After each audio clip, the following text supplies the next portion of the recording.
In this video, we'll be going over problem 8 in the January 2020 CXC Math exam. In part A, we're asked to solve a system of equations. We have y squared plus 2y plus 11 equals x, and also x equals 5 minus 3y. Since the second equation tells us explicitly what x is, we can substitute that into the first equation.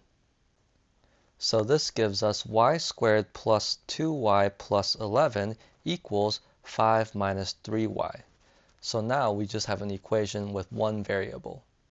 Since I have a quadratic here, I'm going to move everything to one side of the equation and then either try to factor or use the quadratic formula to find my solutions. So let's subtract 5 from both sides and add 3y to both sides. We get y squared plus 5y and then plus 6 equals 0. This seems like something that I can factor. I need two numbers that multiply to give me 6 and add up to give me 5. So those two numbers would be 2 and 3. So the left-hand side here factors as y plus 2 and y plus 3. Set that equal to 0.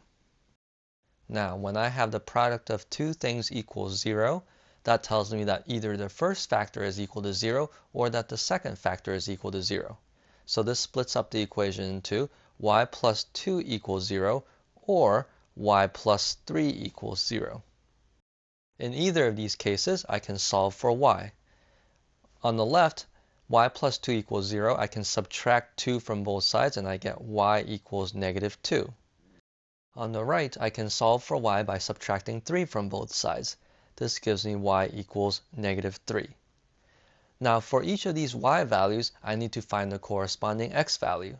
So I'm going to go back and use the second equation. I know that x is equal to 5 minus 3y. So when y is equal to negative 2, x is equal to 5 minus 3 times y, which is negative 2. This simplifies to 5 plus 6, or 11. On the right-hand side here, when y is equal to negative 3, I can also find the corresponding x value there. We have that x is equal to 5 minus 3 times y. This time I'm going to substitute negative 3 for y. So this is 5 plus 9, or 14.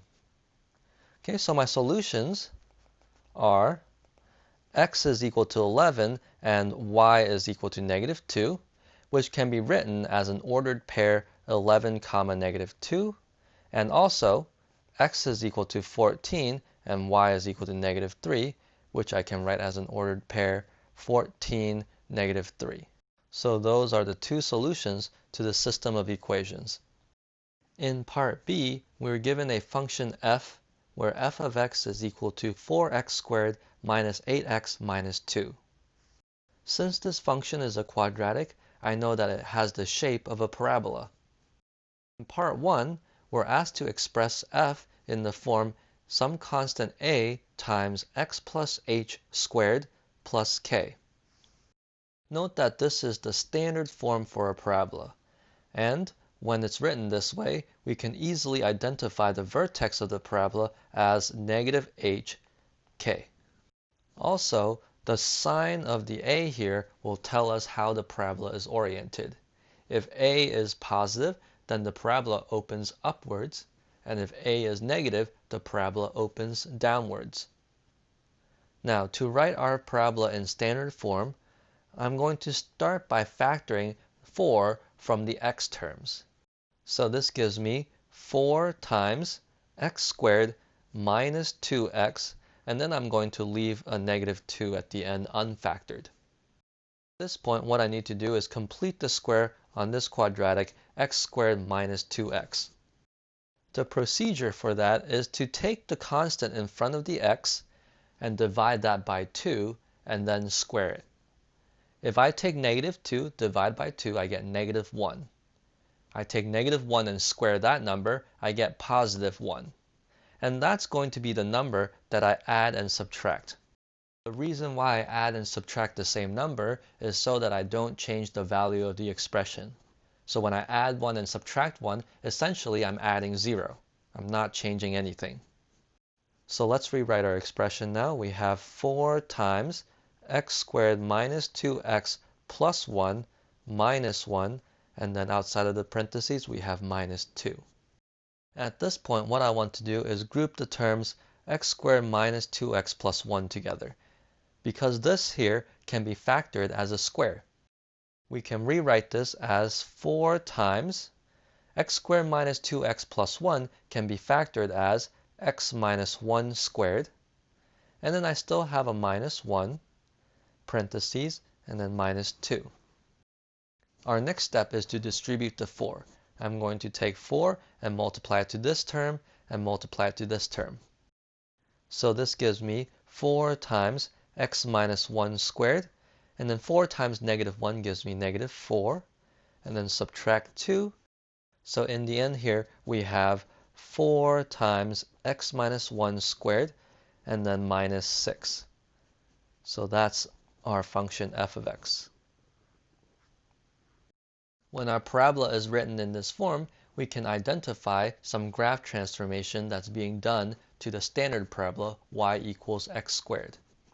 Normally, our standard parabola looks something like this. This is the sketch of the graph y equals x squared.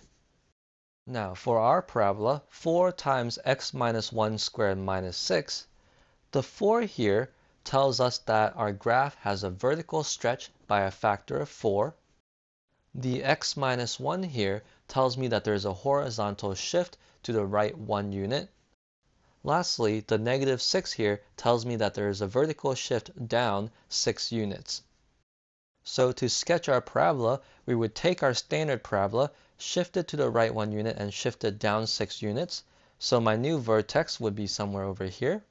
And then, because I have a stretch factor of 4, I know that my parabola is going to be skinnier than my original parabola. In part 2 of this problem, we're asked to state the minimum value of our function f. Since our parabola opens upwards, we know that our minimum value is attained at the vertex of the parabola. Remember that when the parabola is written in standard form, the vertex is at negative h comma k. For us, our h is negative 1 and our k is negative 6, so our vertex is 1 comma negative 6, which means the minimum value of our function is the y value negative 6. In part 3, we're asked to determine the equation of the axis of symmetry. Now, for the standard parabola y equals x squared, the axis of symmetry is the y-axis, which has the equation x equals 0. Since our parabola is shifted to the right 1 unit, our axis of symmetry will also be shifted right 1 unit, so it would be x equals 1. So the equation for the axis of symmetry for our parabola is x equals 1. In part C, we're given a speed-time graph of a 3-stage journey of a car over a period of 40 seconds.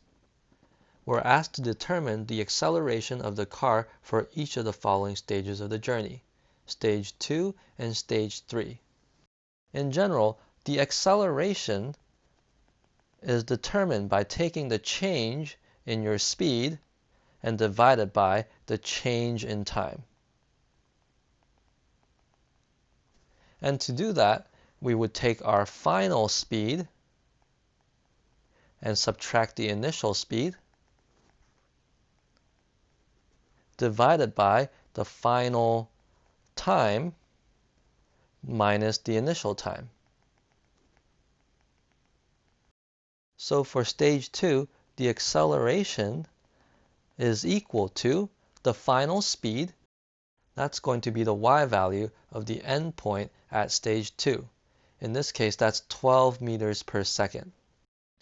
Minus the initial speed, that's going to be the y value at the start point of stage 2. Again, that's going to be 12 meters per second. Now, the time is going to be the corresponding x values of those points. So my final time is going to be the x value at the end point, which in this case is going to be 32 seconds, minus the initial time. The initial time is the x value of our starting points, so that's 16 seconds. Simplifying this, in the numerator we have 12 meters per second minus 12 meters per second, That gives me 0 meters per second. And in our denominator, 32 seconds minus 16 seconds gives me 16 seconds. And this simplifies to 0 meters per second squared. That's going to be the acceleration at stage 2. For stage 3, we're going to use the same formula to find the acceleration. We're going to take the final speed minus the initial speed divided by the final time minus the initial time. So to find the final speed, I'm going to look at the endpoint of stage 3 and take the y value. The y value at the endpoint is 0 meters per second. Then we want to subtract the initial speed.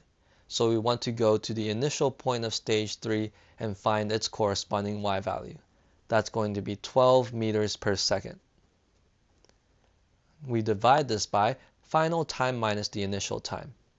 At the end point, the final time, which is the x value, is 40 seconds. The initial time would be the x value at the starting point, which is 32 seconds. Simplifying this, we have negative 12 meters per second in the numerator, and then we have 8 seconds in the denominator. Simplifying this fraction, we have negative 3/2 meters per second squared. So that's the acceleration for stage 3.